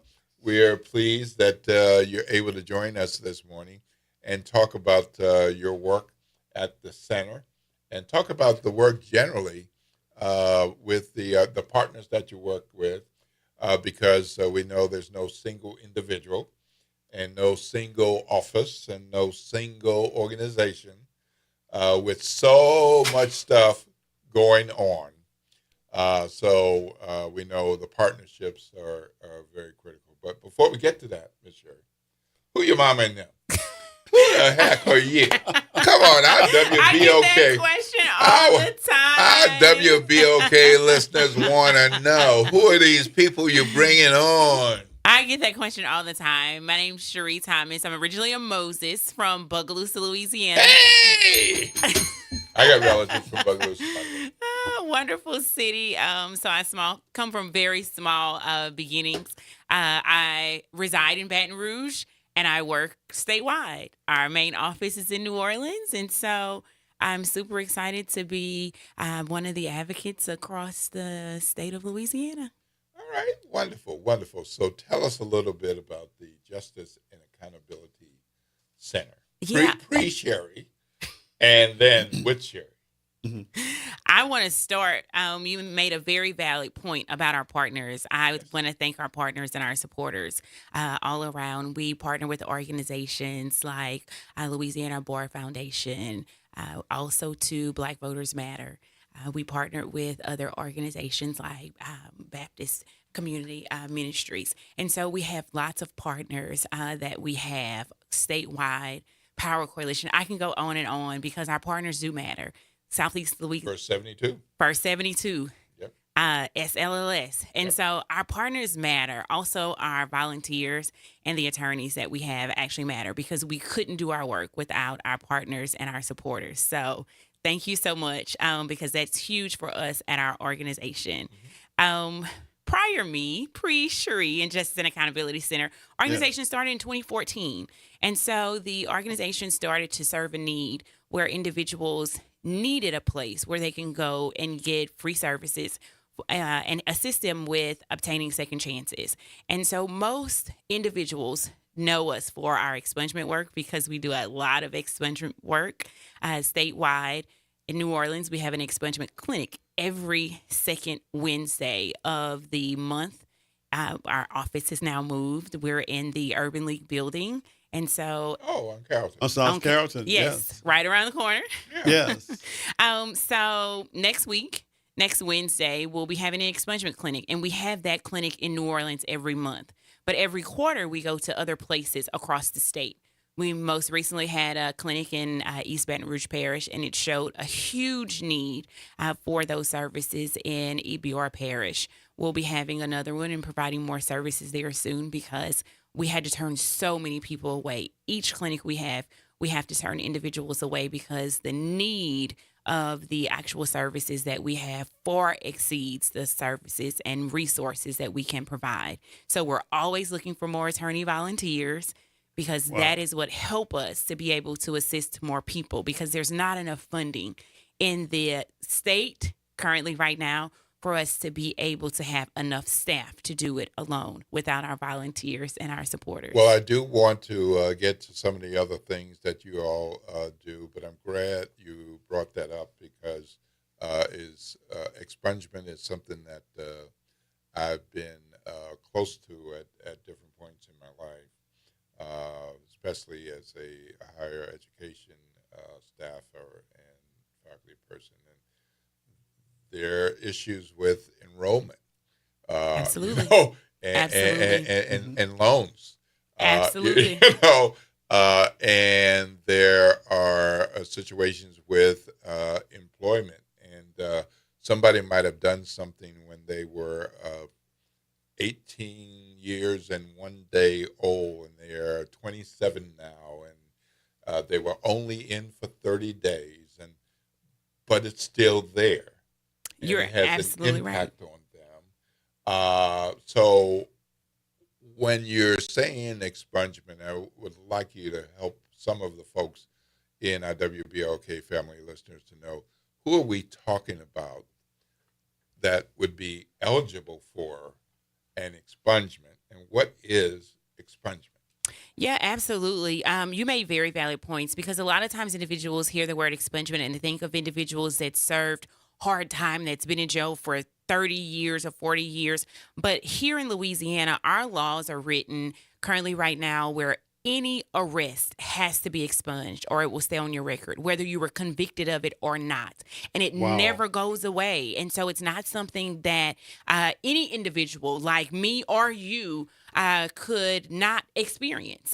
In Louisiana, 1 in 3 individuals have a criminal record. That means 1 in 3 individuals that we have in Louisiana have been arrested. So in this room today, we have 3 people. One of us have been arrested based on the actual stats. Right. And in Louisiana, everyone will need an expungement, whether the charge was dropped, whether the charge was refused. And so a lot of times people look at our work and what we do and who needs expungements in a condescending way, but it is any person in your family is optional to need our services. I'm going to pause and pick up on something you said.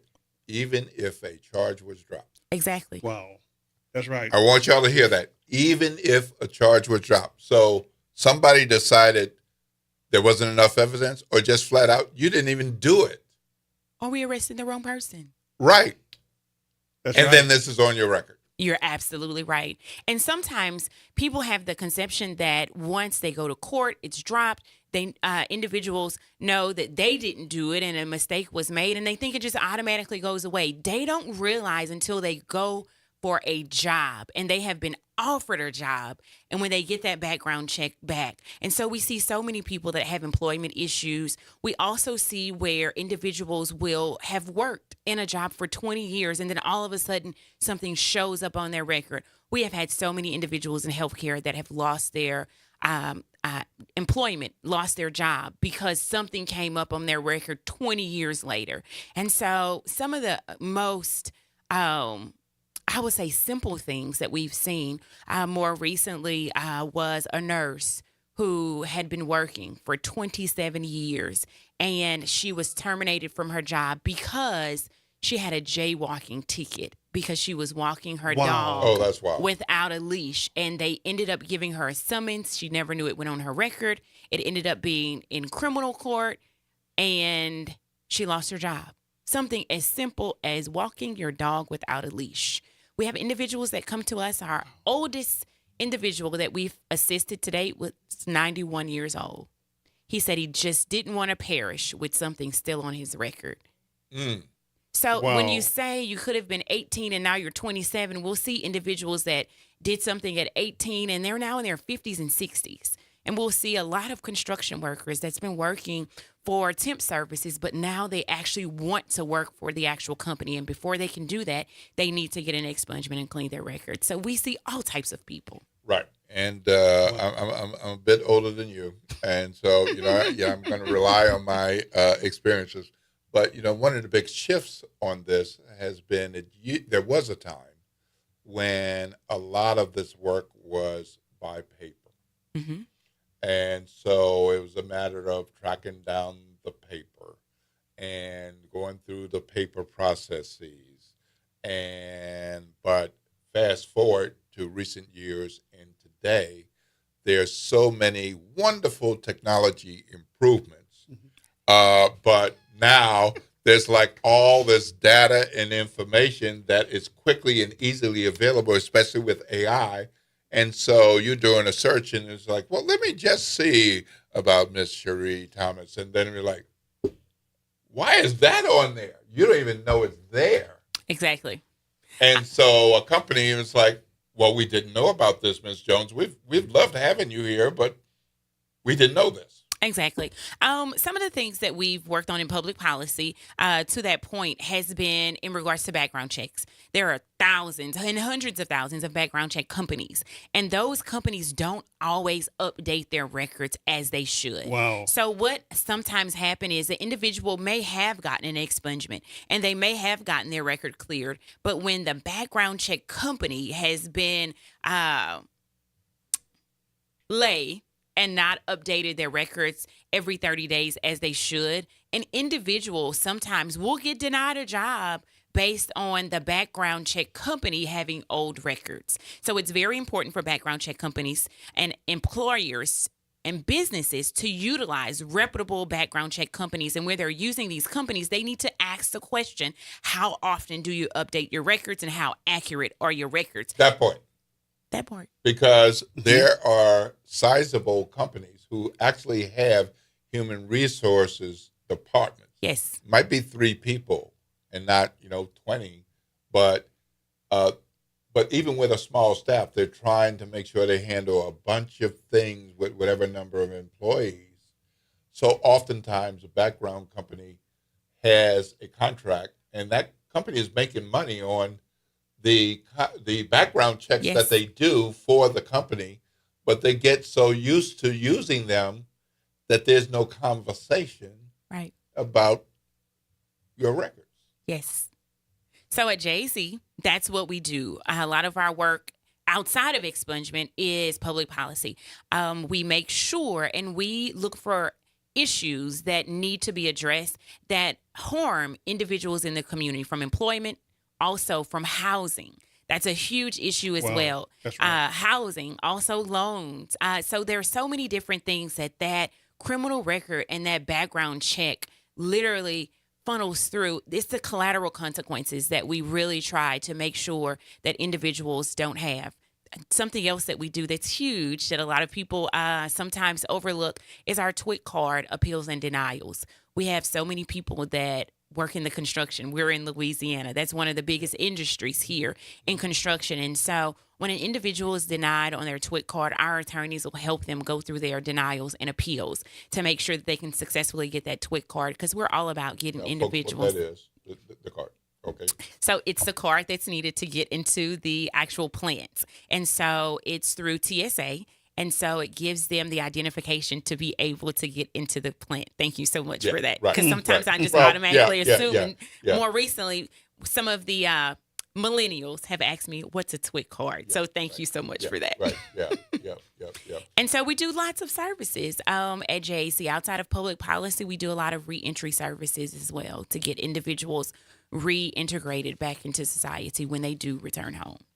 All right, so you have this expungement program coming up on Wednesday? Wednesday, yes. What time? The 10th. We start taking paperwork at 9 a.m. and we always tell individuals to arrive early because it is first come, first serve, and we only accept a limited amount of people, and the number that we accept is based on the number of attorney volunteers that we have. Okay, so if somebody, they don't know if something's on the record, can they show up and just say, I just want to know?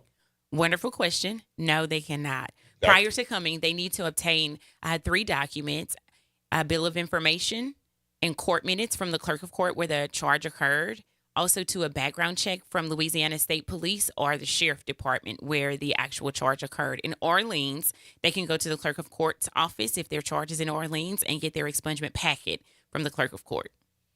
So you need to do some homework. They need to do a little bit of homework before we come and come prepared. Come prepared. Also be patient. They drop off their paperwork that morning. The attorneys review it, determine their eligibility first. Because just because you come and you get your paperwork doesn't mean that your charge can be expungible. There are some charges that are not ever expungible. Most of the charges that aren't expungible are violent crimes, sexual crimes, and crimes against children. Yep. And how long does that process take? Let's say somebody is eligible, and because I know there are different lists of time depending on the individual cases, but just to kind of give folks an idea of best case scenario, and then how long it can take. Yeah, best case scenario is 5 years of waiting period after you completed your conviction or sentence for a misdemeanor and 10 years for a felony. So that means if you are on probation, it's 5 years after the probation is ended for a misdemeanor or 10 years after the probation has ended for a felony. Right. Okay. There isn't a limit to the number of expungements that an individual can have. That's one of the laws that we've changed through our organization, through legislation. So some individuals were under the myth now that they could only get one felony expunged. That is no longer the case. All right. And do you have a question? Yes, I do. Employers are not allowed to tell someone, we're not hiring you because you have a criminal background. But what if the person does not know, as Will referred to earlier? That's one of the actual bills that we also advocated for was fair chance in hiring. And so one thing that a lot of people refer to it as is ban the box, asking an individual their criminal record prior to them getting the actual job offer for employment. And so the offer should be contingency upon a background check and not a background check before they've actually finished the actual interview process. And so that's one thing that we did advocate to change in 2021. And so there's so many things and bills where it's been extremely important for us to get public involvement in our advocacy work that we do and our policy work because it affects so many people. One more question. If someone's received an expungement, do they receive any kind of certificate or something that they can hold, almost like an ID card showing expunged? Yes. And so once the expungement process is complete, and then the actual expungement process varies from time to time. Sometimes it can be 4 months. Sometimes it can be 12 months or more. And so the full expungement process goes through different offices throughout the state for the process to be complete. So once we complete the actual paperwork, they take it to the clerk of court and that process starts. And so once the process is complete, they will get a letter from Louisiana State Police saying their expungement has been completed. They need to keep that letter because they won't get another one. So if the letter is lost or the expungement is not done properly, the individual will not be able to go back and say, oh, can you print me another letter? You'll need to start the process all over again. So that letter is It's not kept online where they can pull it up in case they lose it?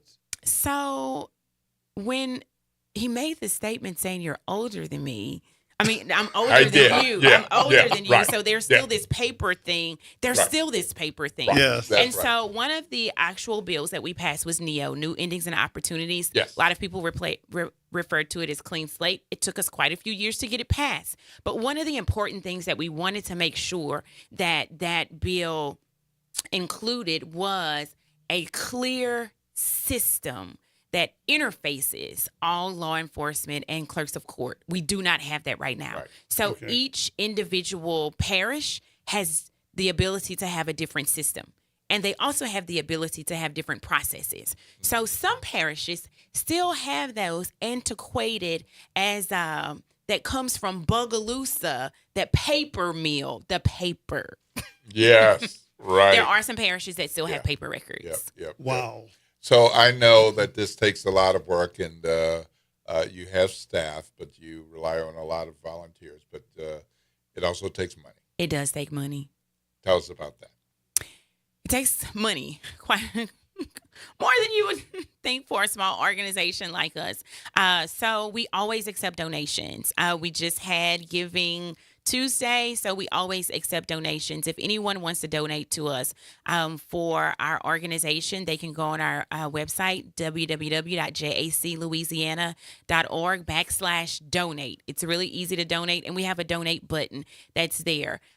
In regards to our services, we don't charge anyone for our services currently right now. Everything is free. So anyone that needs our services, we do have a high amount of individuals that's unemployed or underemployed. There is an application that they can submit for asking the judge to waive their expungement fees through IFP expungement. Otherwise, if you don't qualify for those income guidelines and you're not in the poverty income, then the expungements are $550 per arrest. That is not paid to our organization. That's money that goes into different states and parishes. So even still, when individuals have to pay that $550, that's not funds for our organization. Right. So we always accept donations. No donation is too big or too small for us, because every little bit helps. Okay. Wow. All right. So again, what's the website? And if somebody wanted to send an email or make a phone call or follow on social media, what are some other ways to be in touch with and keep up with your work? Yep. JAC Louisiana spelled out .org is our website. On our website, they can donate. They can also subscribe to our newsletters. They can reach out to us via email, and it comes straight to us. And then also, too, I'm available, Executive Director Cherie Thomas, 504-576-1218. Say that number again. 504-576-1218.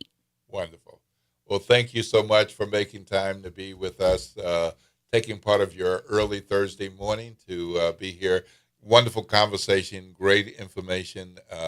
There's so much that we don't know about. Yes. There are people like you who have specialty knowledge and experience. I'm not as knowledgeable as you are, but having had some expungement-related experiences, I know something about this work, which is why I asked you some of the questions, because I know that there's a lot of misunderstanding about expungement and who that involves and that kind of thing. Yeah, most definitely. And so that's one of the other areas that we do have is our legal education. Yes. And so we always take opportunities to go out and speak with others. So if there's a church, if there's a university or a school, or even someone like yourself that just wants to know more, we have outreach specialists as well as our legal director that provides education throughout the community. Wonderful, wonderful. Great. Well, thank you so much, Ms. Thomas, for coming in. Executive Director of the Justice and Accountability Center of Louisiana. Appreciate all this great information. I hope you all will call up the website and see more about what they are doing, and I have an opportunity to sign up for their newsletter as well. And, of course, that expungement session is coming up on Wednesday. I believe they start taking paperwork about 9 a.m., but it's best to have your paperwork ready in advance and to show up early because there's limited capacity. So thank you so much. We've had a great show. We extended the conversation just because I just felt like it was a good flow. And so, Mr. Producer, forgive me, but I want to make sure that we get off and get out of here because we got to make room for the front porch coming up next. You're listening to WBOK 1230 AM, what New Orleans is talking about. All day long.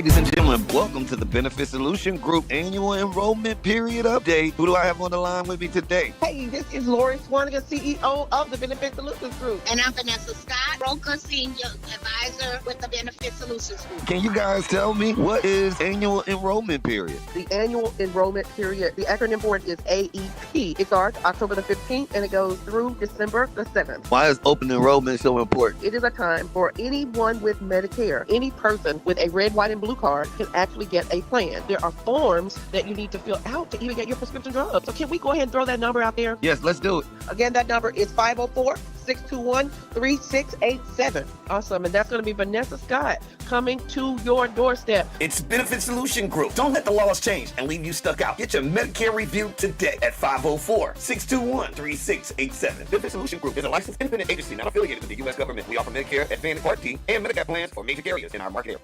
Interest rates and inflation are out of control. Is your credit card debt also out of control? It's time to resolve your debt and take back control for a lot less than what you owe. If you have $10,000 or more in credit card debt, then you need to call us right now. Debt Fix Pros can significantly reduce the amount you owe, and you could be debt-free faster than you think. I knew we had to do something. Our debt was growing. It was getting out of control, and we just didn't know what to do. We saw an ad for Debt Fix Pros. We called, and they showed us how fast they could get us out of debt. It really was amazing, and now we're back in control. Call now, and we'll show you how easy it is to fix your debt. The call and consultation are free. Call Debt Fix Pros right now at 800-311-5977. That's 800-311-5977. 800-311-5977. Hi, I'm Monica Pierre. And I'm Sally Ann Roberts, and we are the host of your Power is On Gospel Music Show on WBOK Sunday mornings. Best wishes this time of year. Remember, it's all about faith, family, and food. Happy holidays, everyone. Enjoy. And remember, your power is on. Have you heard the secret of